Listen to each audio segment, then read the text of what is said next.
안녕하세요. 마데테스의 자폐에 관한 이야기에 오신 걸 환영합니다. 오늘은 2022년도에 나온 자폐에 관한 새로운 통계에 대해서 좀 얘기해 보려고 합니다.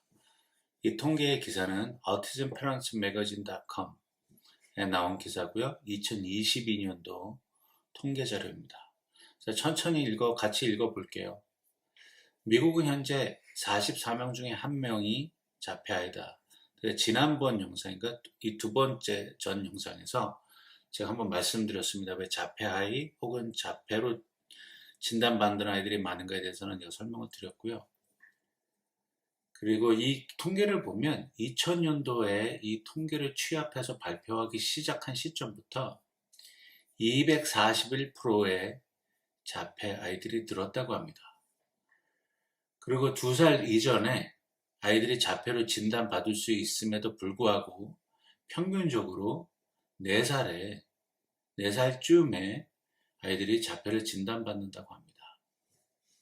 그리고 여자아이들에 비해서 남자아이들이 4배 더 많은 수의 자폐아이들이 진단을 받는다고 하고요. 그 중에 40%, 그러니까 무발화, non-verbal이라고 하죠. 말을 못하는 아이들이 40%, 굉장히 많은 거예요. 그 다음에 44%가 그러니까 그 평균보다 조금 높은 수준의 지적 능력을 갖고 있다고 합니다. 그 다음에 자폐를 받는 아이들의 31%가 지적 장애를 갖고 있다고 합니다. 더 놀라운 것은요, 여기서 조금 브레이크다운한 게 있는데요. 지역별인데요. 캘리포니아는 26명당 1명이 자폐아로 진단을 받고요. 여기 대한민국의 통계도 들어있습니다. 38명당 1명이 자폐를 진단받는다고 합니다. 그러니까 높은 수예요. 이렇게 보면 제 생각입니다. 캘리포니아는 IT 강세를 보이는 주거든요. 모든 실리콘밸리에. 그리고 제가 듣기로 실리콘밸리에 자폐 아이들이 굉장히 많다고 들었어요. 제 아는 지인들로부터 그곳에서 일하시는 분들에게 질문을 받으면 꽤 많다. 사우스 코리아 그러니까 대한민국도 38명 중 하나. 한국도 IT 강국에 들어가잖아요. 근데 이게 어떤 연관이 있지 않나라는 저의 간단한 개인적인 생각입니다. 그리고 이 통계에 의하면 36.5%의 어티즘을 케어하는, 그러니까 어티즘을 보살피고 있는 사람들이 ABA를 치료를 받고 있고요. 20%의 부모님들이 CBD 오일을 제공하고 있다고 합니다. 그래서 이거를 좀 더 브레이킹, 좀 더 디테일하게 브레이킹 다운하고 들어가면 그 미국은 전체 아이들의 population, 전체 아동 인구의 2.3%가 자폐를 앓고 있다고 얘기합니다.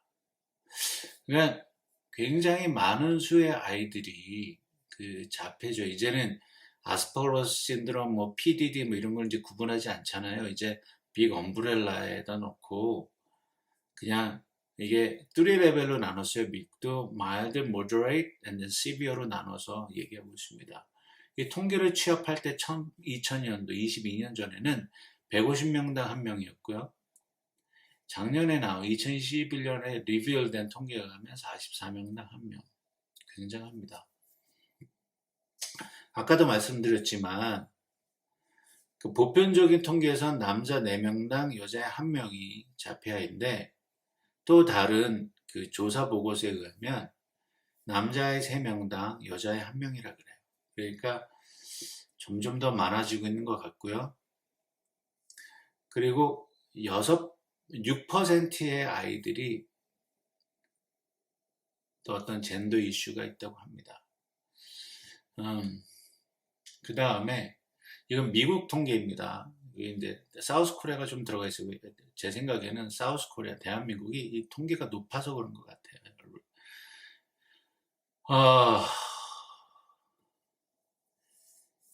히스패닉 아이들에 비해서 백인들이 1.6%의 그러니까 자폐 아이가 더 많고요. 그리고 그 아프리칸 아프리칸 아메리칸 커뮤니티, 그리고 우리가 흑이 얘기하는 흑인 사회에서는 히스패닉, 남미계 애들보다 1.9%, 1.9배 정도, 1.59 죄송합니다. 1.9배 정도가 자폐 아이들이 많다고 합니다. 그래서 이 통계에서 지역별로 좀 통계를 좀 분해해 놨어요. 이렇게 브레이크다운을 자세히 해놓은 거 보면 캘리포니아는 3.9%, 그러니까 전체 아동 인구의 3.9%, 굉장히 많이, 캘리포니아가 제일 하인 것 같아요, 현재. 그 다음에 미주리, 여기는 완전 시골이거든요. 제가 미주리에도 살아봤었는데 여기도 그 차일드 아동 인구수에 비해서 1.7%. 그러니까 이 통계는 제일 하이와 제일 낮은 인구를 넣는 것 같아요. 그 다음에 사우스 코리아가 들어가 있습니다. 전체 한국 아동 인구에 뭐 취약 연령 인구 뭐 이렇게 나누잖아요, 한국은. 그러니까 전체 아동 인구의 2.84%, 거의 3% 가까이가 자폐 인구라고 합니다. 그 다음에 이 통계에서 가장 적은 나라가 프랑스예요. 0.36%. 그러니까 굉장히 적네요. 그 다음에 카타르, 중동 지방의 카타르가 1.14% 돼 있다고 합니다.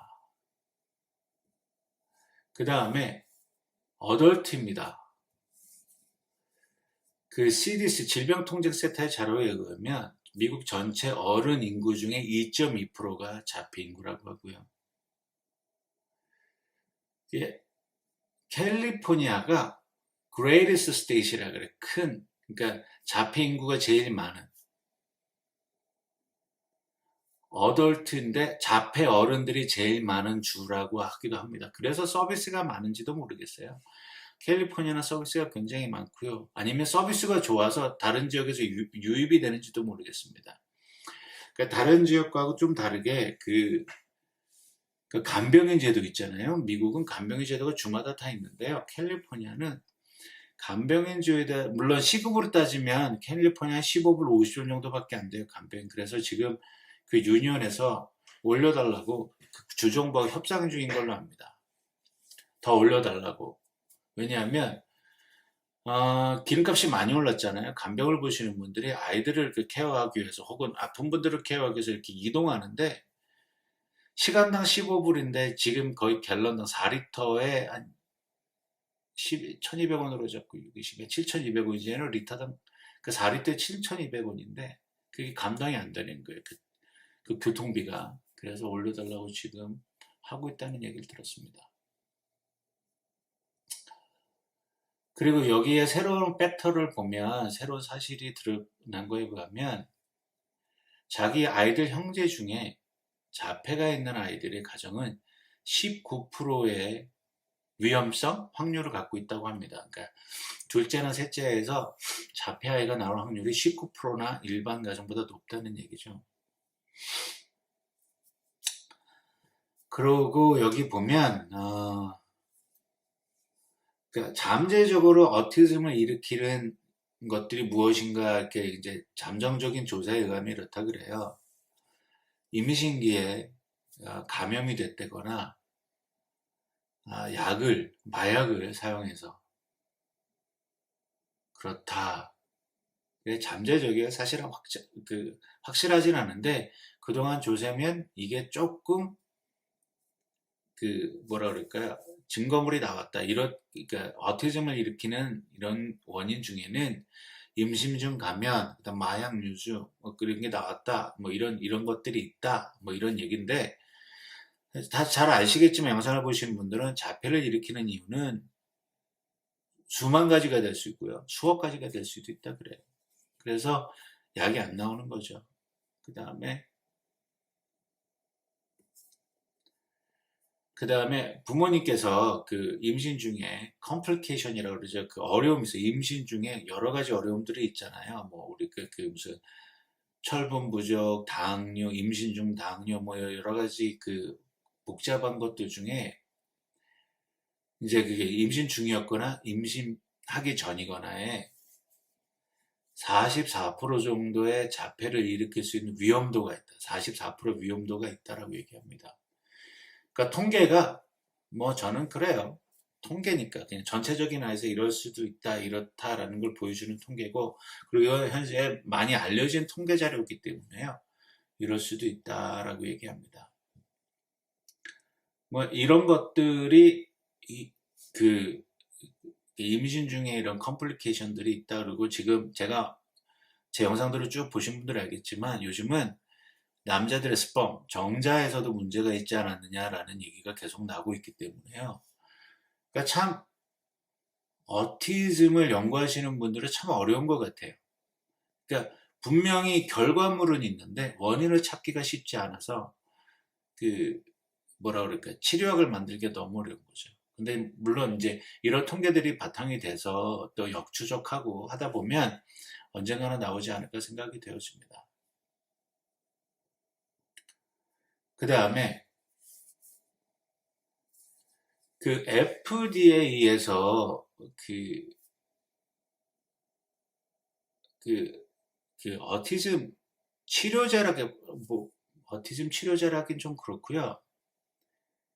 그러니까 아이들이 불편함을 겪는 거에 있을 때 이렇게 처방하는 약이 두 가지가 있다 그래요. 그러니까 FDA 승인 난 약이 리스페리돈이라고 하는 것 같고요. 아리피피파라졸이라는 게 아리피프파라졸, 뭐 글쎄 영어로 하면 저게 좀 발음이 다를 건데 그냥 제가 스펠링대로 읽은 겁니다. 요 밑에다 자막으로 달아드릴게요. 리스페리돈, 아리피라졸 이런 것이 있다고 합니다. 이건 그러니까 어떤 증상에 있어서 의사가 자폐에 관련돼서 그러니까 처방할 수 있는 약이 두 종류라 그러는 것 같아요. 그 다음에 CBD 오일도 많이 이제 부모님들 아까 20%나 준다고 그랬잖아요. 자기 자녀들한테. 앵자이어리 이슈가 있어요. 그러면 한 42.9%의 부모들이 이 불안장애 때문에 그 CBD 오일을 먹이고, 그 다음에 챌린징 비헤이비어, 이렇게 이제 아이가 이제 어려움을 겪잖아요. 자기 행동에 대해서. 그런 것 때문에 36.9%의 부모들이 CBD 오일을 먹인다고 합니다. 그리고 during the COVID 팬데믹 때 31.3%의 사람들이 CBD 오일을 시작을 했다 그러네요. 통계에 의하면. 그러니까 아이들이 미쳐버렸던 거예요. 이렇게 답답하고 갇혀 있어야 되고 나가지 못하고 이러니까, 그러면서 앵자이리가 커지고 어떤 그 비헤이비어 행동이 나빠지기 시작하고 행동이 uncontrollable이 되니까 그 부모들이 생각하고 31.3%의 사람들이 이제 CBD 오일을 그러니까 새로 시작한 사람들이 31.3%라는 얘기인 것 같아요.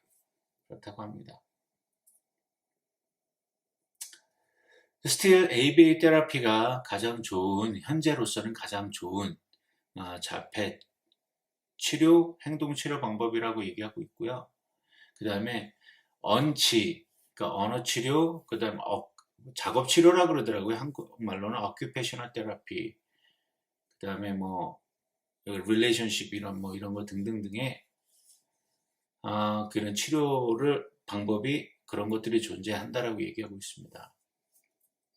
그 다음에 그 자폐 아이들이 서포트를 받는 곳은 패밀리, 교사, 그 다음에 의사, 메디컬 프로페셔널, 그 다음에 치료사들, 그 다음에 그 로컬 커뮤니티 뭐 이렇게 돼 있다. 그러니까 미국으로는 리지오널 센터가 되겠죠.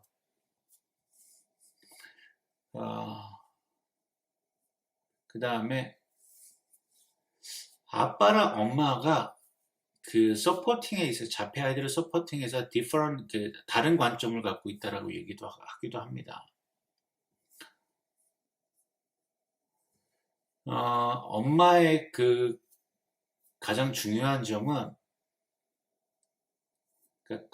엄마가 포커스하고 있는 아우티즘 치료의 중요한 점은 뭐냐면, 이게 또 통계 자료에 나온 거예요. 그 전문 치료사의 퀄리티, 그 사람이 얼마나 좋은 질적인 그 퀄리티를 갖고 있는가, 능력을 갖고 있는가. 그 다음에 아이를 케어하는 데 있어서 responsibility를 중요하게 그러니까 부모의 responsibility를 중요하게 생각한다고 합니다. 그 다음에 parent support 그룹이라면 이제 친구나 패밀리, 조부모 정도로 되겠죠. 그 다음에 카운셀링, 이제 필요할 때마다 상담사를 만나서 어떻게 대처해야 되고, 또 그들의, 어머니들의 개인 라이프에 대해서도 카운셀링 받고, 그 다음에 또 부모님들이 염려하는 거, 그러니까 엄마들이 염려하는 거는 어디를 가야 그 치료를 받을 수 있는가, 그 다음에 어디를 가야 교육을 잘 받을 수 있는가, 그 다음에 집안일, 그 다음에 가족들이 좀 도와줬으면 한다. 같이 뭉쳐서 이것을 헤쳐나갔으면 한다는 게 어머니들의 컨선이라고 하네요. 중점, 아빠들의 무엇을 관점이면 소셜 디벨롭먼이에요. 어떻게 하면 이거 사회적 관계를 맺고 밖에 나가서 애가 잘 살아갈 수 있을까에 되는 게 아빠들의 가장 중요한 포커스라고 초점이라고 합니다. 그리고 야 이거 좀 저는 이걸 읽으면서 조금 부끄럽기도 한데요. 아빠들한테 중요한 거는 휴식 시간과 셀프 케어라고 합니다. 사실 저 아빠인데 되게 창피하네요. 엄마들이 확실히 더 아이한테 더 포커스돼 있고 어떻게 하면 좋은 교육을 받을까, 어떻게 하면 좋은 치료를 받을까, 어떻게 하면 이렇게 될까, 어떻게 하면 아이에게 좋은 것을 더 줄까를 고민하는 반면에 아빠는 이 아이가 잘 자라서 어떻게 사회에 적응할 것인가, 소셜 디벨롭먼트에 관심이 많고 자기 휴식 시간, 그 다음에 자기 케어하는 데 더 관심이 있다고 합니다. 창피하네요. 어쨌든 그리고 자폐 아이들과 자폐 티네이저들의 40%가 불안 장애를 갖고 있다고 하고요. 그 다음에 그 50%, roughly half라고 그러니까 48%, 49%인 것 같아. 그 어티스틱 아이들이 ADHD 증상을 보이고 있다고 합니다. 그리고 그 뇌지능, 그 뇌신경 그 장애를 앓고 있는 아이들이 그 자폐의 아이들 중에 장애 문제, 이 장이라는 거죠. 대장 소장에 있는 장애 문제와 잠자는 것, 그 다음에 몸무게 조절에 아주 어려움을 겪고 있다고 하네요. 그리고 66%의 아이들이 잠자는데 어려움을 겪고 있다고 하고요. 93, 그러니까 93% 아이들이 장애 문제가 있다고 합니다. 그래서 그 장애 문제 있는 게 어그레션으로 좀 거칠게 나오는 것 표현할 때. 그리고 between 10에서 17, 그 미국 기준입니다. 그 자폐 아이들이 과체중이라고 하네요.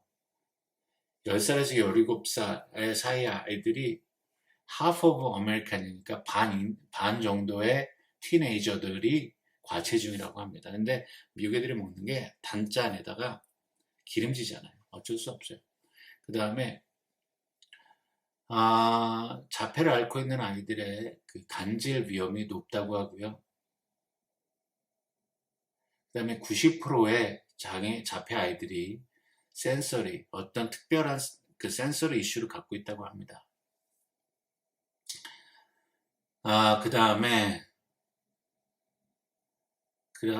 이게 몇 퍼센트라고 이건 나와 있지는 않은데요. 그 자폐 아이들이 그 어떤 사고에 의해서 죽는 그 리스크도 높다고 합니다. 그러니까 대략 조금 설명을 드렸는데 이걸 다 읽어드리면 너무 많을 것 같아서 너무 어려울 것 같고요. 그 다음에 빌리언으로 얘기하니까 너무너무 큰데 그냥 숫자만 보시면 될 것 같아요. 2015년도에 미국은 268 빌리언을 그 코스트가 비용이 들었다고 합니다. 근데 2025년도에는 461 빌리언, 그러니까 200 빌리언 이상이 200 빌리언 가까이 더 들어간다고 하네요. 그 에듀케이션에 한 37.2%가 들어가고요. 그 다음에 parental productivity, 그러니까 부모의 생산 능력이 28.4% 그렇게 들어간다고 합니다.